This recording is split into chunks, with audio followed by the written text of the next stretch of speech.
ప్రియమైన దేవుని సంగమా, కూడి వచ్చిన మీ అందరకు మన రక్షకుడైన యేసుక్రీస్తు వారి పుననామంలో నా శుభాభివందనాలు. ఈరోజు ఒక మంచి సంగతి మనం నేర్చుకునే ప్రయత్నం చేద్దాం.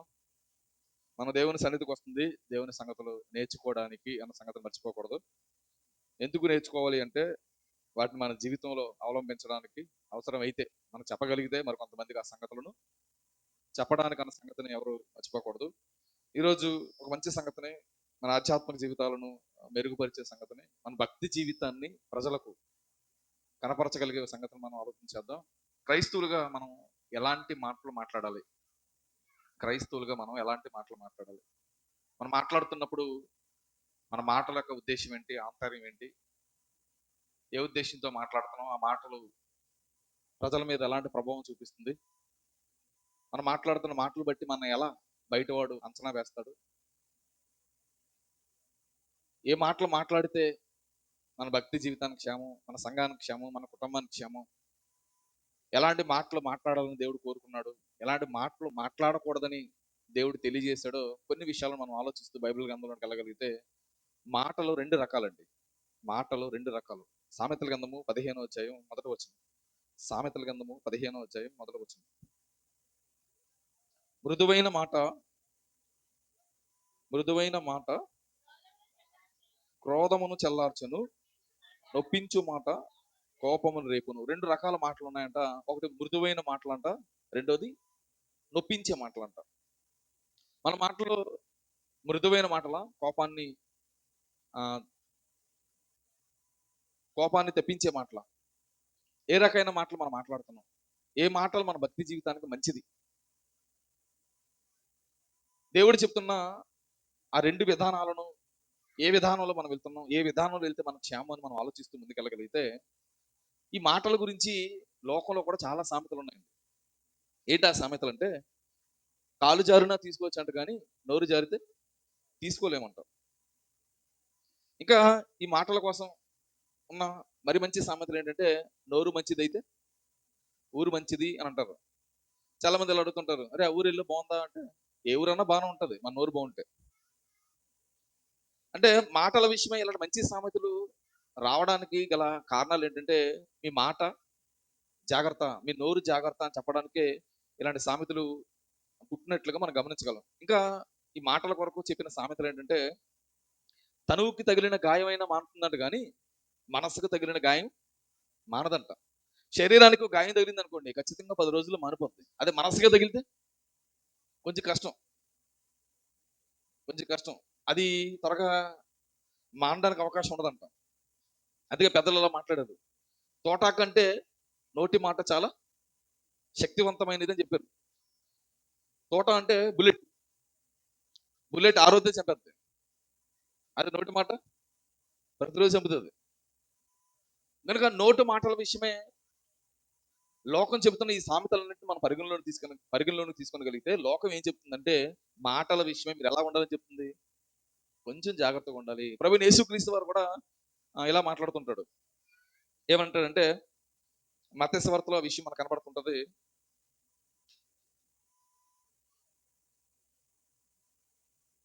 ఇంకా లోకం చెప్పిన మరొక సామెతను కూడా చెప్పి యేసుక్రీస్తు చెప్పిన మాట కూడా చెప్పే ప్రయత్నం చేస్తాను. ఇంకా లోకం ఏం చెప్తుందంటే, ఊరుకున్న అమ్మని ఊరంతా కలిసి ఏం చేయలేరంట. ఇది ఎప్పుడైనా విన్నారా? ఊరుకున్న అమ్మని ఊరంతా కలిసిన ఏం చేయలేరంట. ఎందుకంటే ఆవిడ సైలెంట్గా ఉంది. ఊరంతా కలిస్తే మాత్రం ఏం చేయగలరు? ఊరంతా కలిశారు, ఊరంతా కలిసినప్పుడు ఏదైనా సౌండ్ చేసింది అనుకోండి, చెత్తకపోతేస్తారు. ఆవిడ సైలెంట్గా ఉంది అనుకోండి, ఏ ప్రమాదం ఉండదు. అంటే లోకం ఈ మంచి సామెతలను ప్రవేశపెట్టడంలో లోకం యొక్క ఉద్దేశం ఏంటంటే, మీ మాటలు జాగ్రత్తగా ఉండాలి, మీ నోరును అదుపులో పెట్టుకోవాలి. ఇది లోకం చెప్తున్న సామెతలు. మరి బైబిల్ కూడా చెప్పిందండి. బైబిల్ కూడా కొన్ని సామెతలు చెప్పింది.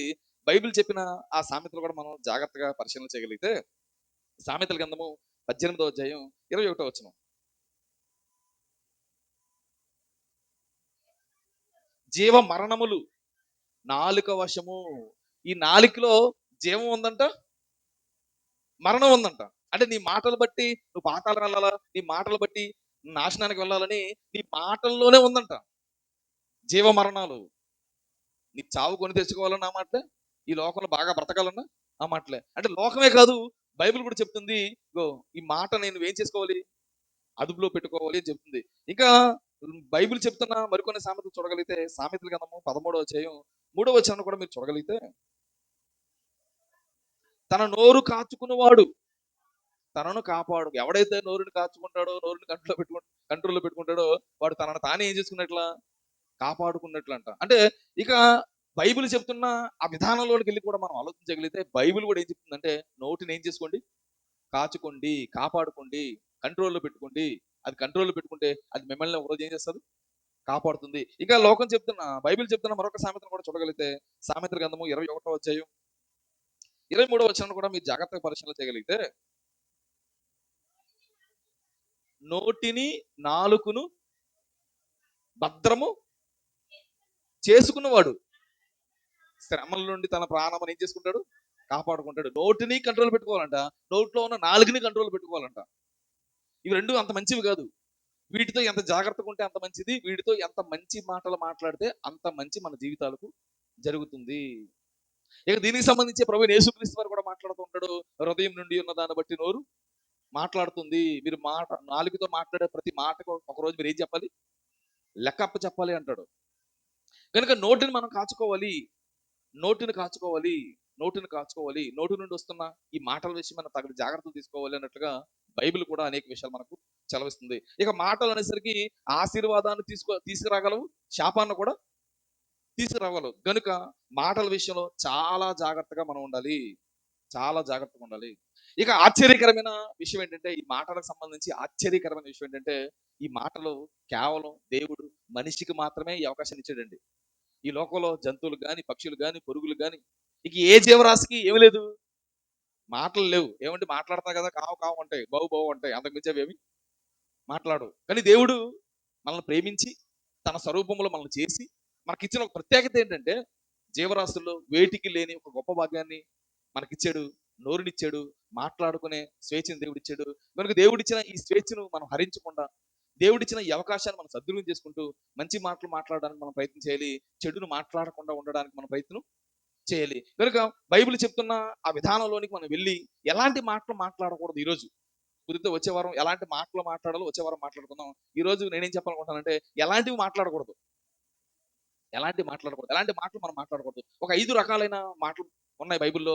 ఈ 5 రకాలైన మాటలు మాట్లాడకుండా ఉండడానికి మనం ఏం చేయాలి, ప్రయత్నం చేయాలి. అందులో మొట్టమొదటి విషయం ఏంటంటే, ఎలాంటి మాటలు మాట్లాడకూడదంటే, విస్తారమైన మాటలు మాట్లాడకూడదంట. దానికి సంబంధించిన వాక్య భాగాన్ని కూడా మీకు చూపిస్తాను. నేను త్వరగా ముగించే ప్రయత్నం చేస్తాను. చాలా తక్కువ టైం నేను చెప్పే ప్రయత్నం చేస్తాను, ఎందుకంటే మిమ్మల్ని ఇబ్బంది పెట్టడం నాకు ఇష్టం లేదు. సామెతల గ్రంథము 10వ అధ్యాయం 19వ వచనాన్ని మీరు జాగ్రత్త పరిశీలన చేయగలిగితే, విస్తారమైన మాటలలో దోషం ఉండక మానదు, తన పెదవులను మూసుకున్నవాడు బుద్ధిమంతుడు. విస్తారమైన మాటలు మాట్లాడకూడదు, ఓవర్ మాటలు మాట్లాడకూడదు, ఎక్కువ మాట్లాడకూడదు. ఏ వ్యక్తితో మనం ఎక్కువగా మాట్లాడకూడదు, వీలైనంత వరకు లిమిట్ గా మాట్లాడడం మంచిది. మనోళ్ళే కదా, మనం అన్ని మాట్లాడుతుంటాం, వాళ్ళు గుర్తుపెట్టుకుంటారు. రేపు వాళ్ళకి మనకేం జరిగింది అనుకోండి, ఆ మాటలు మనకి ఏం చేస్తారు, బాణాలుగా ఉపయోగించే పరిస్థితి ఉంటుంది. వాళ్ళు మనకు ఉపయోగించకపోయినా, మనం ఎవరెవరి కోసం అయితే మాట్లాడాం వాళ్ళ దగ్గరికి వెళ్ళి మరి ఇచ్చి మరి, ఇగో నీకోసం ఆ రోజు అలా అన్నాడు, ఈ రోజు ఎలా అన్నాడని ఇచ్చి మరి ఏం చేస్తారు, వాళ్ళకి చెప్పి ప్రమాదం మరింత ఎక్కువ చేసే ప్రమాదం ఉంది. కనుక దేవుడు ఏం చెప్తున్నాడంటే, నాయన విస్తారమైన మాటలు మాట్లాడొద్దు. ఈ విస్తారమైన మాటలు ఏముంటది, దోషం ఉంటది. అండ్ గతంలో నేను కూడా ఎక్కువసేపు అందరితో మాట్లాడుతుంటూ ఎవరి ఫోన్ చేత మాట్లాడుతున్నాను. ఆ తర్వాత అనిపించింది, ఎందుకురా బాబు వేస్ట్ ఈ మాటలు, పైగా ఆ మాటలు అక్కడ తాగుతున్నాయా, ఆ మాటలు ఆడికాడి నుంచి వాడికాడికి అలా వెళ్ళిపోతుంటాయి, మళ్ళీ తిరిగి నా కాడికి వస్తున్నాయి మాటలు. మిగతా వాళ్ళ పేర్లు చెప్పడం ఇష్టం లేక నా పేరు చెప్పాను. ఇందులో ఎవరి పేరు చెప్పినా మా కోసం చెప్పాడు అంటారు, అందుకని మీ పేరు చెప్పకుండా నా కోసం చెప్తున్నాను. నేను చెప్పిన మాటలు తిరిగి ఎక్కడికి వస్తున్నాయి, నా దగ్గరికి వస్తున్నాయి. కనుక దీన్ని బట్టి మనం చేయవలసింది ఏంటి, బైబిల్ చెప్తున్న నియమం ఏంటి, విస్తారంగా ఎవరితో మీరు మాట్లాడొద్దు. ఏదైనా అవసరం ఉందా, 1-2 నిమిషాలు మాట్లాడండి, ఫోన్ పెట్టేయండి. మీ ఇంటికి వచ్చినా ఆ మాటలే, వాళ్ళ ఇంటికి వెళ్ళినా ఆ మాటలే. ఆ ఇంటికి వెళ్ళిపోయి గంటల తరబడి కూర్చోకండి. చాలా మందికి ముసట్లు ఇష్టం, వెళ్తే గంటల తరబడి కూర్చుంటారు. గంటల తరబడి కూర్చుంటే ఏమన్నా సోదే, ఈ సోదులు అప్పయం కోసం, పాపయం కోసం, పుల్లం కోసం, సుబ్బారావు కోసం, అప్పారావు కోసం అన్ని మాట్లాడదాం, ఎందుకు వచ్చింది పోవాలా. బైబిల్ చెప్తుంది విస్తారమైన మాటలు మాట్లాడద్దు, ఎక్కువ మాట్లాడద్దు. అంటే దేవుడు కూడా అండి, మన మన శరీరాన్ని డిజైన్ చూడండి, 2 చెవులు ఇచ్చాడు, 1 నోరు ఇచ్చాడు. అంటే అర్థం ఏంటి, తక్కువ మాట్లాడాలి, ఎక్కువ వినాలి. మనం రివర్స్, ఎక్కువ మాట్లాడతాం, తక్కువ వింటాం. ప్రార్థన కూడా వస్తామా, ప్రార్థనకు వస్తామా, పాస్టర్ గారు కరెక్ట్ టైం ముగించేయాలి. ఎక్కువ మాట్లాడకూడదు పాస్టర్ గారు ఓవర్ మాట్లాడకూడదు, పాస్టర్ గారు విస్తారంగా మాట్లాడకూడదు. మళ్ళీ బయటికి వెళ్ళి మాత్రం మనం ఏం చేస్తాం, సొల్లు మాట్లాడతాం గంటల తరబడి. పాస్టర్ గారు మాత్రం టైం ప్రకారంగా మాట్లాడాలి. కానీ బైబిల్ చెప్తుంది ఎక్కువ వినాలి, ఆ, ఆ, ఆ, తక్కువ మాట్లాడాలి. దానికి సంబంధించిన వాక్య భాగాన్ని కూడా మీరు చూడగలిగితే యాకోబు రాసిన పత్రిక 1వ అధ్యాయం 19వ వచనాన్ని మీరు చూడగలరు. ఇవన్నీ మీకు తెలుసు, మరొకసారి గుర్తు చేస్తున్నాను. ఎందుకు, మీరు ప్రమాదాలు పడడం నాకు ఇష్టం లేదు. మీరే కాదు, నేను కూడా ఒకవేళ ఇలా మాట్లాడేసి ప్రమాదాలు పడతానని ఎవరు తెలుసు. కనుక మనల్ని మనం సరి చేసుకుందాం. మనలో ఈ లోపం మీరు ఎవరిలో ఉండొచ్చు, ఇది నా కోసమే చెప్తున్నట్టు నువ్వు అనుకోవచ్చు. అనుకొని సరి చేసుకో. నా కోసమే పాఠం చెప్పాడు అనుకో, నువ్వంటే నాకు ఇష్టం, ఐ లవ్ యూ, మిమ్మల్ని నేను ప్రేమిస్తున్నాను. విస్తారమైన మాటలు మాట్లాడి దోషాలు నడుచుకొని పాపంలో పడి నాశనానికి వెళ్ళకూడదని ప్రేమతో చెప్తున్నా. నువ్వంటే నాకు కోపం కాదు, నువ్వంటే నాకు ఇది కాదు, నువ్వంటే నాకు ఇష్టం, అందుకే నీకోసం చెప్తున్నాను. బైబిల్ చెప్తుంది, యాకోబు రాసిన పత్రిక 1వ అధ్యాయం 19వ వచనం, నా ప్రియ సహోదరులారా.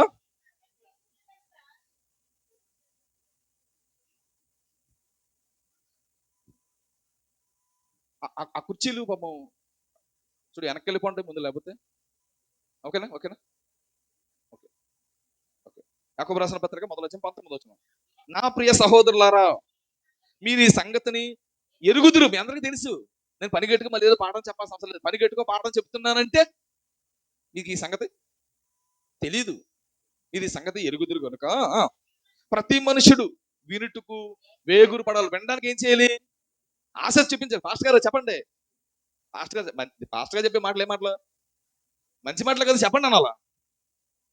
వినుటకు మీరు వేగురు పడాలి, మాట్లాడుటకు నిదానించాలి. మీకున్నది నోరు ఒకటే, చెవులు రెండు. చెవులకి ఎక్కువ పని చెప్పండి, నోరుకి తక్కువ పని చెప్పండి. మనం నోటికి ఎక్కువ పని చేసాం అనుకోండి, ఈ విస్తారమైన మాటల్లో దోషం ఉంటది, అది నేను పాపంలో పడేస్తుంది, నేను పాతాళానికి తీసుకెళ్లిపోయే ప్రమాదం ఉంటది. అక్కడికి నువ్వు వెళ్లకుండా ఉండాలంటే ఇక్కడున్న ఈ నోటిని మీరు ఏం చేయాలి, కంట్రోల్లో పెట్టుకోవాలి. నాలుగు కొరకు బైబిల్లో చెప్తున్న చాలా మాటలు చూస్తున్నప్పుడు, నాలుగు చిన్నదేనంట, అడవిని సైతం అది ఏం చేస్తుందంట. అక్కడ మాట్లాడుతుంటాడు, చిన్న నిప్పు విస్తారమైన ఈ అడవిని ఎలాగైతే తగలబెట్టేస్తుందో, ఈ చిన్న నాలుక ఈ మీ శరీరాన్ని ఏం చేస్తుంది, నాశనానికి తీసుకెళ్ళిపోతా చెప్తుంటాడు. కనుక మాటల విషయంలో మనం జాగ్రత్తలు తీసుకోవాలి. ఎలాంటి జాగ్రత్తలు తీసుకోవాలంటే, ఎవరితోనూ ఎక్కువగా మాట్లాడొద్దు.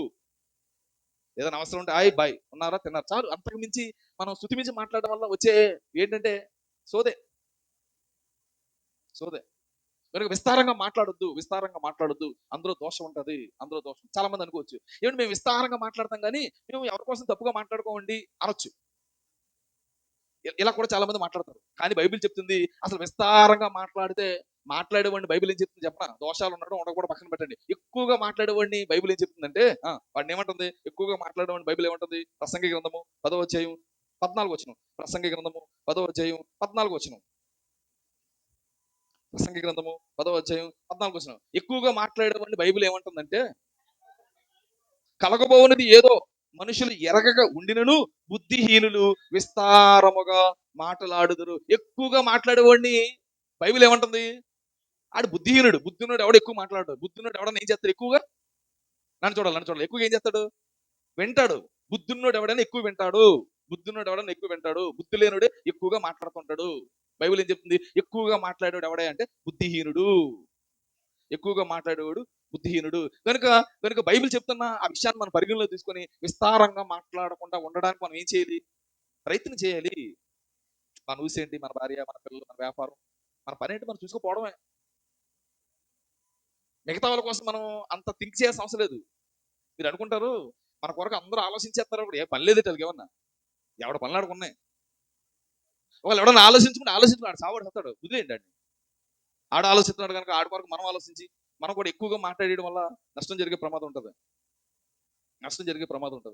నాకు చాలా మంది చెప్తుంటారు, బ్రదర్ పనాల వ్యక్తి కోసం ఎలా మాట్లాడుతున్నాడు, పనాల వ్యక్తి కోసం ఎలా చెప్తుంటారు నాకు. సహజంగా ఏం చేస్తాం, మనం టెంప్ట్ అయిపోయి నన్ను అంటాడు అనేసి మనం ఏదో చేసేసే ప్రమాదం ఉంటుంది. కానీ నేను ఏం చేస్తాను, సైలెంట్గా ఉంటాను, ఏం మాట్లాడను, పోతే పోనీ అంటే అనుకోని, ఏదో కుక్క మురిగింది అనుకోండి, అంతకుమించి మనం రియాక్ట్ అయిపోయాం అనుకోండి, ఆడి కోసం కూడా మనం ఎక్కువ మాట్లాడాల్సి వస్తుంది, పని కట్టుకుని అందరూ కూడా మాట్లాడాల్సి వస్తుంది.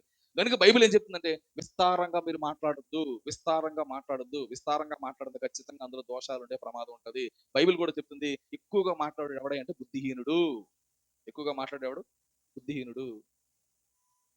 అంటే లోకంలో ఇలా మాట్లాడుతాం, కొన్ని పోతులు ఉంటాయండి మన చుట్టూ, కొన్ని పోతులు ఉంటాయి. తిండిపోతు విన్నదా?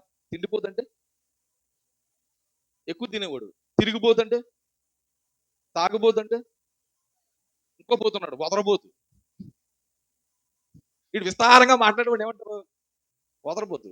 ఈ లక్షణం ఎక్కువగా ఆడవాళ్ళకు ఉంటుందండి. మగవాళ్ళు తక్కువ మాట్లాడతారు కానీ మగవాళ్ళు చాలా మంచోళ్ళు. ఆడవాళ్ళు ఎక్కువగా మాట్లాడు, ముసలం ముచ్చట ఎవరు పెడతారు? తల్లులే. అలానే మగవాళ్ళు ఉత్తమ పురుషులు అలా మాట్లాడరని కాదు నా ఉద్దేశం. వాళ్ళకన్నా ఎక్కువ మాట్లాడతారు. వాళ్ళే ఎక్కువ మాట్లాడతారంటే ఏమండి, మందు తాగినాడు, గంజాయి కొట్టినాడు ఎక్కువ మాట్లాడుతుంటాడంట. మందు కొట్టినాడు, గంజాయి కొట్టినాడు ఎక్కువ మాట్లాడుతుంటాడంట. ఆడికన్నా ఎక్కువ మాట్లాడుతుంటారు ఆడవాళ్ళు.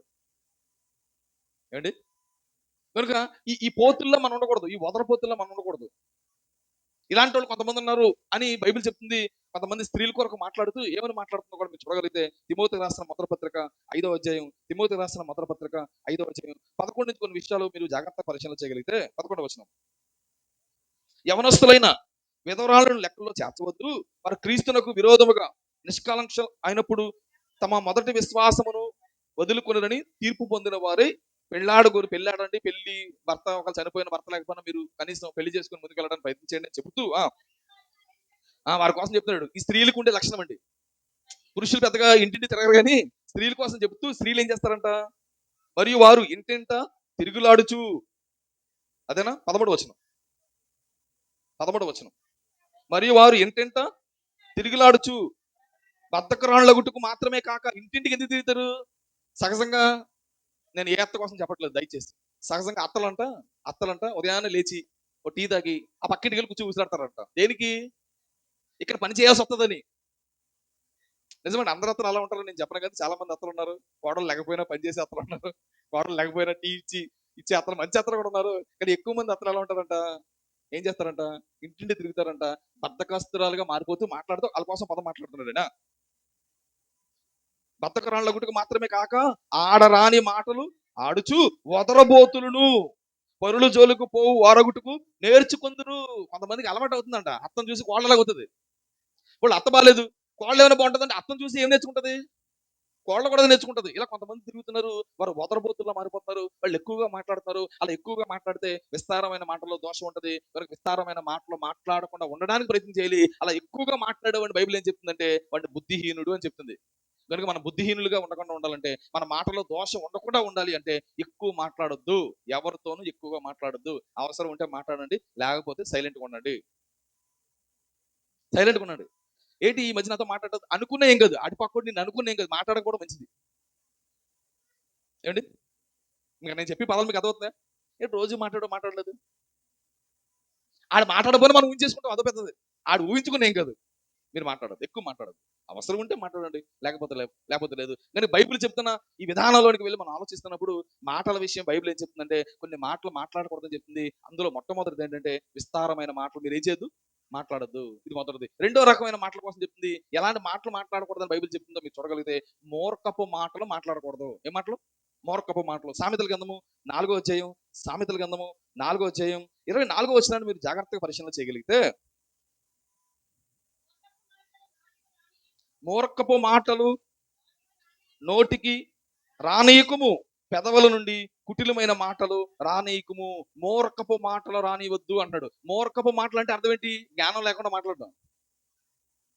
వాడు మూర్ఖంగా మాట్లాడుతున్నాడండి, అటకోలంగా మాట్లాడుతున్నాడని. జ్ఞానం ఉండదు, తెలివి ఉండదు, ఆలోచన ఉండదు, మాట్లాడుతుంటాడు. ఆడి విధానం ఎలా ఉంటుందో చెప్పనా? అరే ఈ పని చేయకూడదు అంటే నేను ఈ పని చేసి చూపిస్తాను అంటాడు. నిజమండి. అరే మనకు వద్దులంటే నేను చేసి చూపిస్తాను. ఇదే మూర్ఖత్వం. అవసరం లేదు మనకు అలాంటి మూర్ఖపు మాటలు అవసరం లేదు, జ్ఞానం లేని మాటలు అవసరం లేదు. అది అంత మంచివి కాదు. అలా మూర్ఖంగా మాట్లాడడం వల్ల ఏం జరుగుతుందో కూడా బైబిల్ చెప్తుంది. సామెతల గ్రంథము 10వ అధ్యాయము, సామెతల గ్రంథము 10వ అధ్యాయము 31వ వచనాన్ని కూడా మీరు చూడగలిగితే, నీతిమంతులు నోరు జ్ఞానోపదేశమును పలుకును, మూర్ఖపు మాటలు పలుకు నాలుక. ఒక రోజు నాలుక ఏమవుతుంది? పెరిగిపోబడుతుంది. అంటే మీరు మాట్లాడే మాటలకు శిక్ష ఉంటుంది అని చెప్తున్నాడు. ఓవర్ మాట్లాడతారు అన్నమాట వీళ్ళు. తెలియపోయినా ఎక్కువ మాట్లాడుతుంటారు, జ్ఞానం ఉండదు, దాని మీద పెద్ద ఆలోచన ఉండదు. ఇప్పుడు మావాడు అంటాడు, తెలిసిన పని అంట ఫ్రీగా చేయకూడదంట, తెలియని పని అంటే టచ్ చేయకూడదంట. నిజమండి. మనం ఏ పనైనా మనకు తెలిసి కదా చేస్తాం అనుకోండి, లోకుడు ఎత్తారు జనాలు. నిజంగా ఈ రోజు ప్రొఫెషనల్ కాలంలో చెప్పిన మనకు ఒక పని తెలుసా, ఖచ్చితంగా డబ్బులు తీసుకుని చేయడమే. డబ్బులు తీసుకోకుండా ఏ పని చేయకూడదు, లోకుడెత్తారు. అలా నా పని తెలియదా ఏలిట్టికండి. కొంతమంది ఉంటారండి తెలియ, నాకు ఏ పని నాకు వచ్చు, ఈ పని అన్ని పనులు వచ్చంటాడు ఒకడు, ఏది సరిగ్గా చేయడు. కనుక వస్తే చేయండి, లేకపోతే మానేయండి. రాకపోయినా మీరు ఓవర్గా నాకు అన్ని తెలిసనే ముందుకు వెళ్ళిపోయే ప్రయత్నం చేయొద్దు. ఎందుకంటే ఈ నాలిక ఆ పదాలు మాట్లాడటం వల్ల ఒక రోజు నీకు ఖచ్చితంగా ఏమవుతుంది, శిక్ష విధింపబడుతుంది. అంటే మూర్ఖంగా మాట్లాడటం వల్ల ఆ నాలుక పెరిగిపోబడుతుంది, అంటే శిక్ష విధింపబడతారు, శిక్షింపబడతారని దేవుడు చెప్తున్నాడు. ఇలాంటి వాళ్ళు బైబిల్ ఎవరు ఉన్నారంటే, బైబిల్లో ఒకడు ఉంటాడండి, ఆడి పేరు నాబాలు. ఏ బాలు? నాబాలు. నాది బాలు, ఆడి పేరే నాబాలు.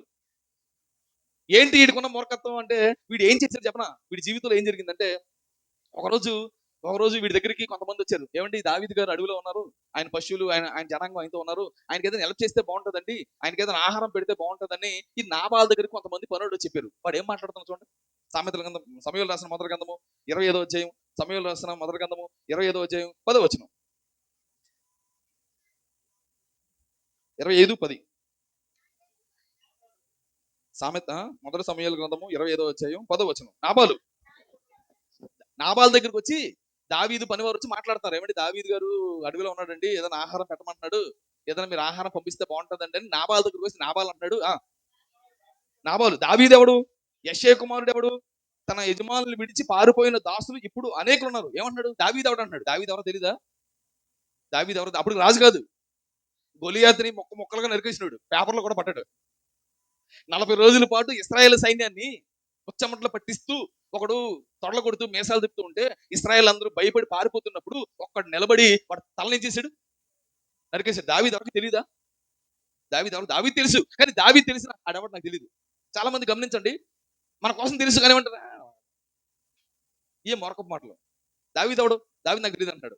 పోలే ఆ గొలియాతును చంపిన వ్యక్తి ఎవరు తెలియకపోవచ్చు, ఆ టైంలో ఇంకా ఆరోగ్యం బాగోగా హాస్పిటల్లో ఉండడం తెలియలేదో, పోని పక్కన పెట్టండి.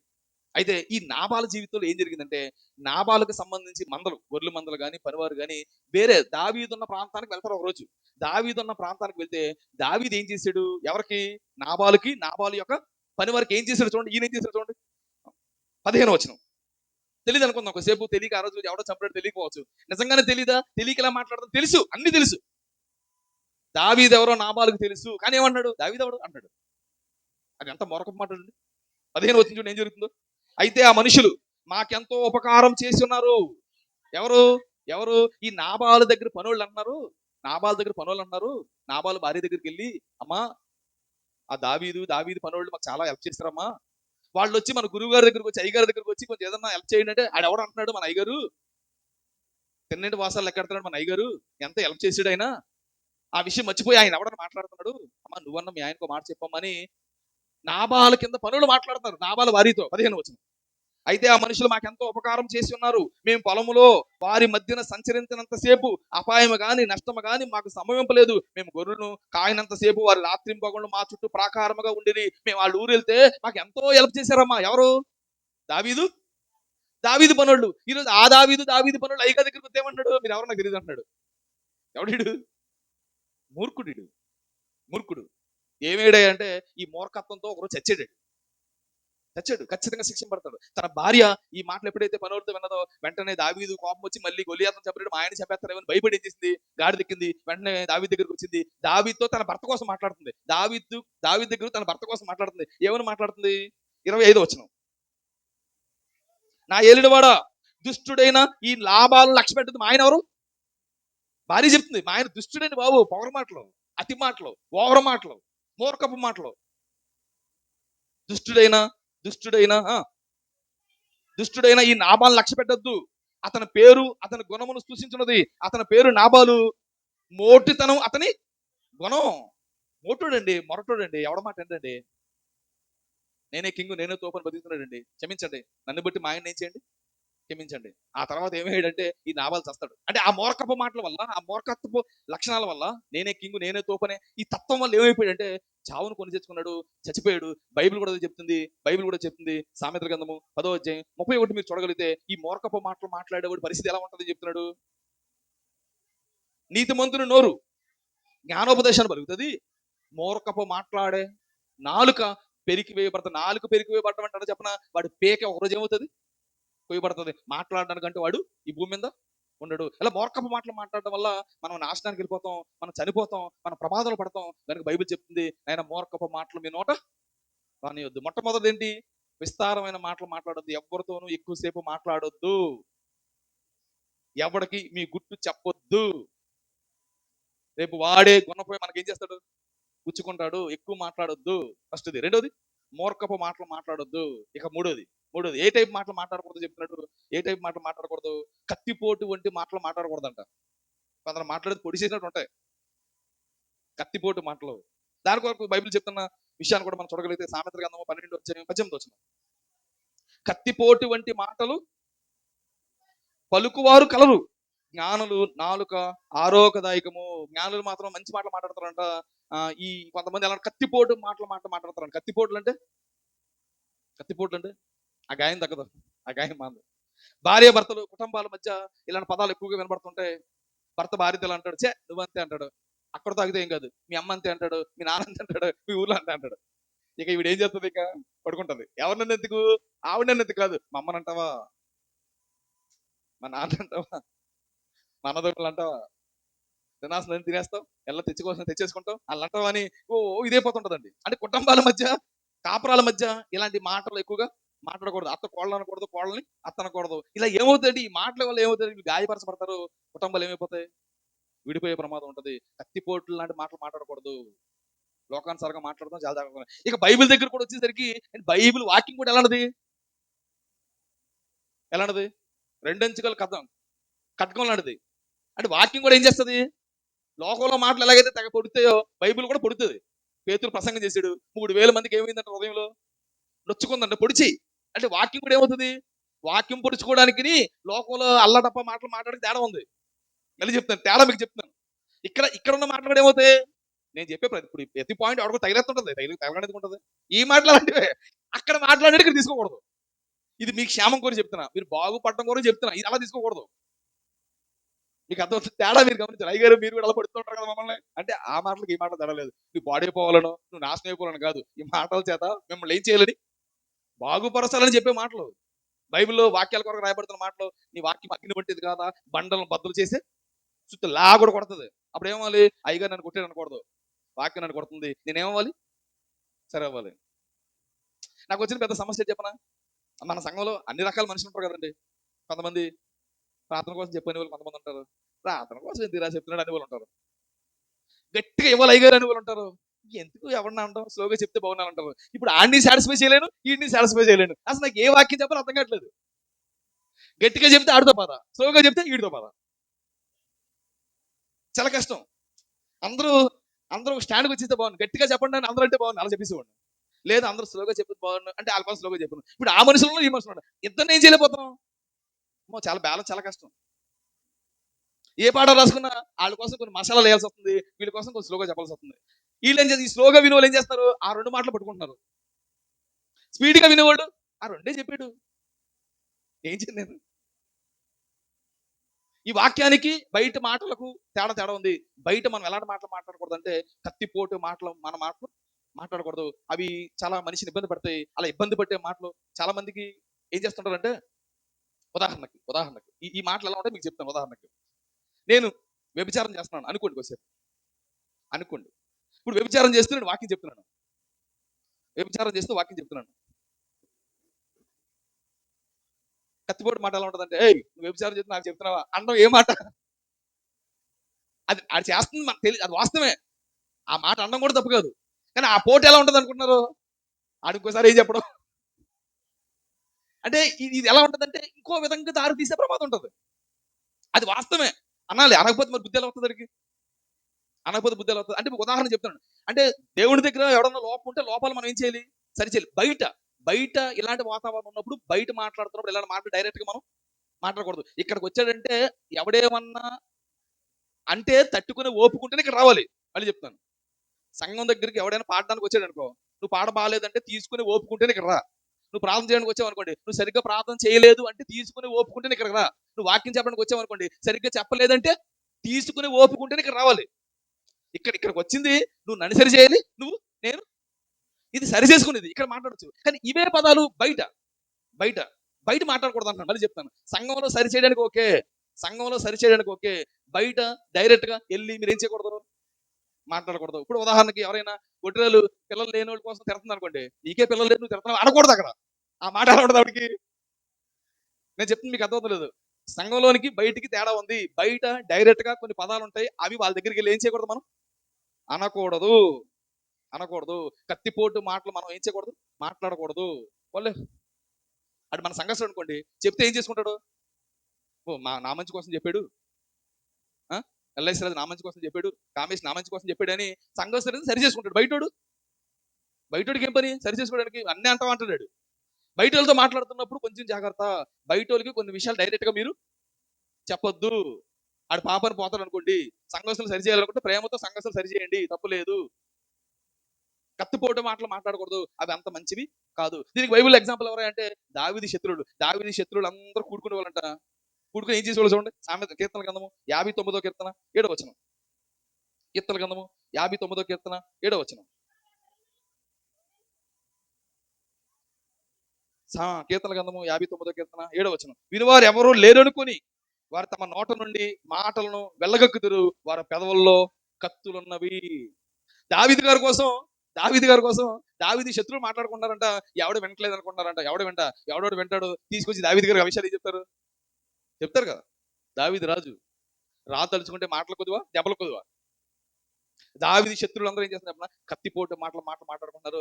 దావీదుని ఎలాగన్నా కథం చేద్దామని మాట్లాడుకున్నారు. అయితే తెలియని విషయం ఏంటంటే, ఆ మాట మళ్ళీ దావీదు దగ్గర చేరితే దావీదు ఖచ్చితంగా రాజుగా ఉన్న ఆయన ఖచ్చితంగా ఏం చేస్తాడు, శిక్షిస్తాడు. వాళ్ళు రాజు శిక్షించకపోయినా ఖచ్చితంగా దేవుడు కూడా ఏం చేస్తాడు, శిక్షిస్తాడు. కనుక కత్తిపోటు వంటి మాటలు మాట్లాడకుండా ఉండడానికి మనం ఏం చేయాలి, ప్రయత్నం చేయాలి. ఇది మూడోది. ఇక 4వ విషయాన్ని కూడా చెప్పే ప్రయత్నం చేస్తాను. ఇంకొక 5 నిమిషాలు ముగించే ప్రయత్నం చేస్తాను. కంగారు పడకండి, ఇచ్చిన టైం నేను ఫిల్అప్ చేస్తాను. ఇంకొక 5 నిమిషాలు చెప్పి ముగించే ప్రయత్నం చేస్తాను. 4వ రకమైన మాటలు ఏంటంటే, విమర్శించే మాటలు కూడా మనం ఏం చేయకూడదు, మాట్లాడకూడదు. విమర్శించే మాటలు మాట్లాడకూడదు. అంటే ఈ ఏంటి విమర్శించే మాటలు అంటే, విమర్శించడం అంటే విమర్శలో 2 రకాలు ఉంటాయండి. విమర్శలు 2 రకాలు ఉంటాయి. అదేంటంటే తీర్పు తీర్చకూడదు. ఏం తీర్చకూడదు, మనం తీర్పు తీర్చేస్తుంటాం కొన్నిసార్లు. చెప్పడం వేరు, సరి చేసుకోమని చెప్పడం వేరు, సరిదిద్దడం వేరు, ఇవి వేరు. డైరెక్ట్ తీర్పులు తీర్చకూడదు. కొంతమంది అంటారు, నువ్వు ప్రార్థనకు వచ్చినా వేస్ట్ రా అంటారు. నిన్న అంటాడు ఎందుకు రావడం అంటారు. ఇది ఏం తీర్చడం, పూర్తి అంటే విమర్శ వేరు. విమర్శలో కూడా ఇది దాన్ని ఏమంటారు, చివరి స్థాయికి వెళ్ళిపోయిన మాట. చివరి స్థాయికి వెళ్ళిపోయే మాట. తీర్పులు తీర్చకూడదు. అదే మత్తయి సువార్త 7వ అధ్యాయం మొదటి వచనం. అంటే విమర్శలో దీన్ని తారాస్థాయి అంటారు. మీరు తీర్పు తీర్చకుడి, అప్పుడు మిమ్మల్ని గురించి తీర్పు తీర్చబడును. మీరు తీర్పు తీర్చు చొప్పునే మిమ్మల్ని గురించి తీర్పు తీర్చబడును. ఈ రోజు మనం బాగున్నాం కదా ఏదో అనేస్తాం, నువ్వు పోతారా పాతాళం అని. రేపు నువ్వు చెడిపోవచ్చు, నువ్వు కూడా ఎక్కడికి పోతావు, పాతాళం పోయే ప్రమాదం ఉంటది. కనుక అంటాడు కింద 3వ వచనంలో మాట్లాడుతుంటాడు, మీ కంటిలో దూలం ఉంచక నీ సహోదరుని కంటిలో ఉన్న నలుసును చూచిటేలా, నీ కంటిలో దూలం ఉండగా నీవును నీ సహోదరుని చూచి నీ కంటిలో ఉన్న నలుసును తీసివేయమని చెప్పనేలా, వేషధారి మొదలు నీ కంటిలో ఉన్న దూలమును తీసుకొనుము, అప్పుడు నీ సహోదరుని కంటిలో ఉన్న నలుసును తీసివేయటకు నీకు తేటగా కనబడుతుంది. కనుక మీరు డైరెక్ట్ గా విమర్శించకూడదు, అది అంత మంచిది కాదు. కొన్ని విమర్శలు అంత మంచివి కాదు. ఇప్పుడు సంఘంలో ఎవరైనా పరిచయం చేస్తున్నారు, లేదా పాటలు పడతానికి ఏదైనా చేస్తున్నారు, మనం విమర్శించకూడదు, వాళ్ళని ప్రోత్సహించాలి. విమర్శల రకాలు ఉంటాయి. సరిచేయడం వేరు, విమర్శించడం వేరు. కుదిరితే మనం ఏం చేయాలి, వారిని ప్రోత్సహించాలి. దీనికి బెస్ట్ ఎగ్జాంపుల్ ఎవరంటే బైబిల్లో కనబడుతుంటారు, యోబు స్నేహితులు. యోబు దగ్గరికి ఎందుకు వచ్చారు, యోబు చాలా బాధల్లో ఉన్నాడు. బాధల్లో ఉన్న యోబుని ఏం చేయడానికి వచ్చారు వీళ్ళు, యాక్చువల్గా ఓదార్చడానికి వచ్చారు. వీళ్ళు ఏం చేస్తున్నారు, నువ్వు ఏదో చేసి ఉంటావు, వచ్చింది దేనికి, వచ్చిందే ఓదార్చడానికి, నువ్వు ఏదో చేసి ఉంటావు యోబు, అందుకే అలా జరిగింది. ఓదార్చడానికి వచ్చిన వాళ్ళు ఏం చేస్తారు, ఇప్పుడు యోబుని విమర్శిస్తున్నారు. ఎలా చేస్తున్నారు, వారి కోసం ఏం మాట్లాడాడో చూడగలిగితే యోబు గ్రంథము 16వ అధ్యాయము 2వ వచనాన్ని మీరు చూడగలిగితే, యోబు స్నేహితులు ఏం చేస్తారు చూడండి. ఇట్టి మాటలు అనేకములు నేను విని ఉన్నాను, మీరందరూ బాధకే కర్తలు గాని ఆదరణకు కర్తలు కారు. వచ్చిందేమో ఆదరించడానికి ఏమి చేస్తున్నారు, నువ్వు ఏదో చేసుంటావు, ఏదో పాపం చేసుంటావు, అందుకే ఎలా జరిగిందని ఏం చేస్తున్నారంట, విమర్శిస్తున్నారంట. యోబుకి అర్థమైపోయింది, వీళ్ళు వచ్చింది నన్ను ఆదరించడం కాదు, నన్ను బలపరచడం కాదు, నన్ను ప్రోత్సహించడం కాదు, నన్ను చేసే పని ఏం చేయడానికి వీళ్ళు లాగడానికి. అన్ని ఇబ్బందుల్లో కూడా ఆయన నిలబడి ఉన్నాడు. మరి నువ్వు గ్రేట్ ఏంటి అలా యాక్చువల్ గా. అసలు అన్ని ఇబ్బందులు ఎవడన్నా నిలబడగలడా? ఏమండి? అంటే దేవుని కొరకు అన్ని ఇబ్బందులు నిలబడ, చిన్న చిన్న సమస్యలు అయితే చాలు ఏం దేవుడు అంటాం మనం. ఆయనకి ఎన్ని సమస్యలు అండి, బిడ్డలందరూ ఒక రోజు పోయి, ఆస్తులు పోయినాయి, అంతస్తులు పోయినాయి, సమస్తం పోయింది, శరీరం అంతా ఏమైపోయింది, క్షీణించిపోయింది. అయినప్పటికీ ఆయన దేవుని దూషించకుండా తన యథార్థను కాపాడుకున్నాడు. ఆ టైంలో వచ్చి వారు ఆదరించవలసింది పోయి ఏం చేస్తున్నారు, విమర్శిస్తున్నారు.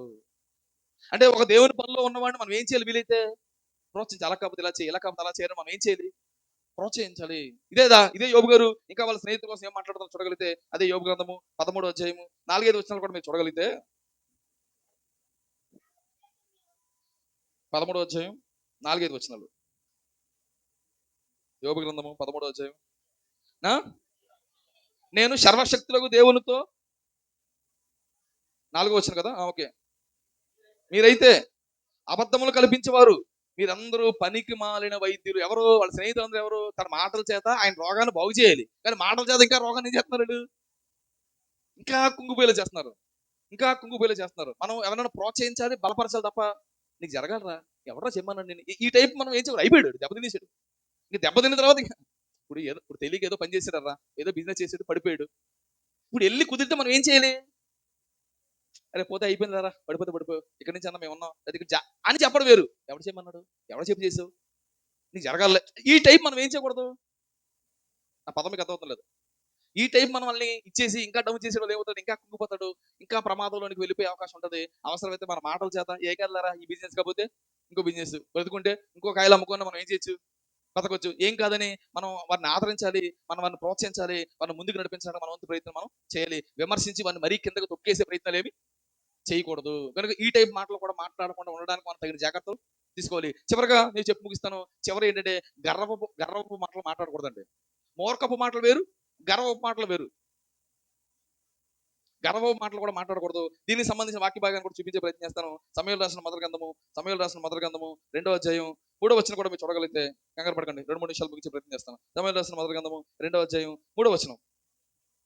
యెహోవా వంటి పరిశుద్ధ దేవుడు ఒకడును లేడు, నీవు తప్ప మరి ఏ దేవుడును లేడు. 3వ వచనం. యెహోవా అనంత జ్ఞానియగు దేవుడు, ఆయన క్రియలను పరీక్షించేవాడు. ఇంకను అంత గర్వముగా మాట్లాడుకుడి, గర్వపు మాటలు నీ నోట రానివ్వకుడి. బైబిల్ చెప్తుంది, గర్వపు మాటలు కూడా నువ్వు రానియొద్దు, గర్వపు మాటలు కూడా రానియొద్దు, గర్వపు మాటలు మనం మాట్లాడకూడదు.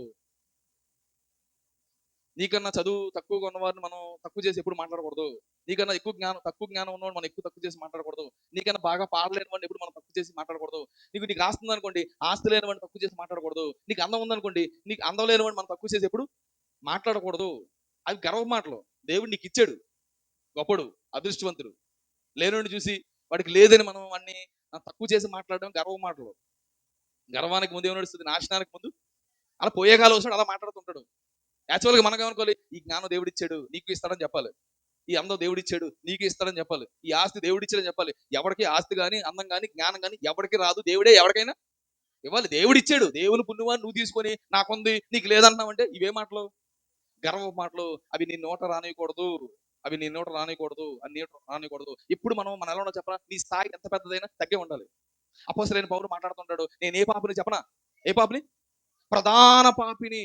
ఆయన ఎవరు, అప్పటికే సూపర్ స్పీకరు, అపోస్తలులందరూ తలదన్ని స్పీకరు, అన్ని జనులకి ఆయన అపోస్తుడు, గొప్ప పరిచారకుడు, గొప్ప సువార్థికుడు. కానీ తన కోసం ఏమంట, నేను పాపినండి. మనమైతే నేను సూపర్ స్పీకర్ అండి అంటాం. అంటే మనకి ఏ స్థితి ఉన్నా మనం ఎప్పుడు ఏం చేసుకుంటూ ఉండాలి, తగ్గించుకో మాట్లాడటం వల్ల మన స్థాయి పెరుగుతుంది. కానీ ఈ రోజుల్లో మరీ తగ్గించుకో మాట్లాడి తొక్కేస్తారు. వాళ్ళు అందరూ మనోళ్ళు కదా, పక్కన కూర్చున్న ఏరా అంటారు. నిజమండి. అంటే మనం తగ్గించుకుంటే తొక్కేసే పరిస్థితులు ఈరోజు. కానీ అది తొక్కేస్తే మనం ఏం చేయాలి, తగ్గించుకోవాలి. అలాంటి కొంచెం దూరంగా ఉండి పోవడమే మనం. బైబిల్ తగ్గుండమని చెప్తుంది. గర్వ మాటలు మనం మాట్లాడకూడదు. మనకున్న స్థాయిని మనం ఎప్పుడు ఏం చేసుకోవాలి, తగ్గే చూపించుకోవాలి. నాకు సరిగ్గా బైబిల్ చెప్పడం రాదని ఇప్పటికీ చెప్తాను. మీరు వచ్చాను మీరు అనుకుంటున్నారో నాకు తెలియదు, నాకు సరిగ్గా రాదు. నాకన్నా బాగా చెప్పేవాళ్ళు మన సంఘంలో చాలా మంది ఉన్నారు. ఒకరినొకడు ఏం చేసుకోవాలి, నేను ఎవరికి చెప్తే నాకు సరిగ్గా రాదంట, నాకే వచ్చు, నేను వండుకు తినేస్తాను, ఎవరికి రాదంటే పోయే కాలమే. నువ్వు ఎంత బాగా మాట్లాడినా ఏమనుకోవాలి, ఇంకా బాగా మాట్లాడితే బాగుంది అనుకోవాలి, ఇంకా బాగా మాట్లాడితే బాగుంది అనుకోవాలి. మళ్ళీ మనం ఎప్పుడేం చేసుకోవాలి, తగ్గించుకోవాలి. నాశనానికి ముందు గర్వం నడుస్తుంది కనుక మనకు నాశనం అనకూడదు. ఒక్క గట్టిగా మాట్లాడాలంటే ఈ గర్వం యొక్క స్వభావం ఎవరిదంటే సాతానుది. ఒకరోజు సాతాను కూడా ఏం చేశాడు, గర్వించాడు, పడ్డాడు. అదే స్వభావం అందరిలో ఏం చేశాడు, పెట్టాడు. ఈ రోజు ఎవరిలో ఉన్న గర్వం ఉందంటే అది ఆడి స్వభావం కాదు, అది ఎవరిది, సాతాను స్వభావం. కనుక ఈ సాతాను స్వభావం మనలో ఉండకుండా ఉండేలా మనం ఇప్పుడు తీసుకోవాలి. దీనికి బైబిల్లో బెస్ట్ ఎగ్జాంపుల్ ఎవరు అంటే అబద్ధ బోధకులు. అబద్ధ బోధకులు ఏం చేస్తుంటారంట, అబద్ధ బోధకుల యొక్క లక్షణం ఎలా ఉంటుందంట, యోధా పత్రిక చివరిగా, యోధా పత్రిక మొదటి అధ్యాయం 16 వచనం. ఈ ఒక్క రెఫరెన్స్ అసలు చెప్పను. యోధా రాసిన పత్రిక మొదటి అధ్యాయం 16 వచనం. వీళ్ళు ఏం చేస్తుంటారంట, వారు తమ దురాశల చొప్పున నడుచుకొనుచు లాభము నిమిత్తమే మనుషులను కొనియాడుచు, లాభము నిమిత్తమే మనుషులను కొనియాడుచు. పొగిడే బోధలు, పొగిడే బోధలు. ఏ విశ్వాసాలని ఒక్క మాట కూడా అనరండి. విశ్వాసులు ఒక్క మాట అనకుండా ఏం చేస్తారు, ప్రసంగం చేస్తారు. పొగిడే బోధలు, కొనియాడే బోధలు అలా చేస్తూ సనుగువారును తమ గతిని గురించి నిందించే వారే ఉన్నారు. వారి నోరు డంబమైన మాటలు పలుకును. ఎవరి కోసం మాట్లాడు, యోధా పత్రిక ఎవరి కోసం మాట్లాడుతున్నారు అన్నప్పుడు, ఇగో మీరు బోధ నిమిత్తమే పోరాడండి. కొంతమంది దొంగలు వచ్చారు. ఈ దొంగలు, ఈ అబద్ధ బోధకులు ఏం చేస్తారంటే జనాలను మాయ చేస్తున్నారు, మంత్రం చేస్తున్నారు, కథలు చెప్తున్నారు, కల్పన కథలు చెప్తున్నారు. వీళ్ళు డంబపు మాట మాట్లాడుతున్నారు. ఇలా డంబపు మాటలు మాట్లాడే వాళ్ళు విషయం చేయాలి, మీరు చాలా జాగ్రత్తగా ఉండాలి. ఇది నాదే, ఇది నేనే కట్టాను, ఇది నేనే చేశాను, నేను లేకపోతే దిక్కులేదు అంటారు. పదలేనా ఆడికా, నేను లేకపోతే దిక్కులేదు అంటారు. అది ఏం మాట్లాడుకుంటున్నారు, నువ్వు లేకపోతే దిక్కు లేకపోతే ఏంటి, నువ్వే దిక్కుమాలడు. దేవుడు నీకు దిక్కిచ్చాడు కనుక నువ్వే నిలబడ్డావు. నువ్వు నిలబడ్డావు కనుక దేవుడు ఇచ్చిన కృపతో మరొకరిని ఏం చేసి ఉంటావు, కుదిరితే నేనే నిలబెట్టాను, నేను లేకపోతే ఇది లేదంటే, ఇవన్నీ గర్భ మాటలు. ఇలాంటి మాటలు మన నోట ఏం చేయకూడదు, రానివ్వకూడదు. కనుక ఒక 5 విషయాలు చెప్పాను. మనం ఎలాంటి మాటలు మాట్లాడకూడదు, 5 విషయాలు చెప్పాను. నా కోసం అందరూ ఒక్కసారి చెప్పరా. ఫస్ట్ది, విస్తారమైన మాటలు మాట్లాడొద్దు. ఎవరితోనూ ఎక్కువసేపు మాట్లాడొద్దు. వీలైనంత తక్కువగా మాట్లాడండి. ఎక్కువగా వినండి, ఎక్కువగా వినండి. అది మంచిది. అదేదో వాక్యం లాంటిది ఏదంటే వినడానికి ప్రయత్నం చేయండి. ఇంటికాడ కుదిరితే ఏదో ప్రసంగం పెట్టి వినండి, పోయేదేముంది అండి. ఎక్కువగా వినండి, తక్కువగా మాట్లాడండి. రెండోది, మూర్ఖపు మాటలు అంతా నాకే తెలుసు అనే ఈ తత్వం మీకు అంత మంచిది కాదు. మూడోది, కత్తిపోటు మాటలు. డైరెక్ట్గా వెళ్ళి విమర్శించొద్దు, డైరెక్ట్గా వెళ్ళొద్దు. డైరెక్ట్గా బయట వాళ్ళ దగ్గర ఇలాంటి మాటలు మాట్లాడొద్దు, మాట్లాడొద్దు, ఇలాంటి మాట్లాడొద్దు. ఇక నాలుగోది, విమర్శించే మాట అంటే తొక్కేసే మాటలు. వాడిని తొక్కేసే మాట్లాడొద్దు, వాడిని తొక్కేసే మాట్లాడొద్దు, వాడిని ఇంకా కొంగదీసే మాట్లాడొద్దు. కుదిరితే నీ మాటల చేత వాడించి ఆదరించు. చివరిగా, గర్వపు మాటలు. నేను లేకపోతేనా అని అనకూడదు, నేనే అనకూడదు. నేనే అనే మాట కొమ్ముచ్చుతుంది. మనము అను ఎంత బాగుంటది అండి, మనం అంటే ఎంత బాగుంటుందండి. నేను అన్న అవుతాడు.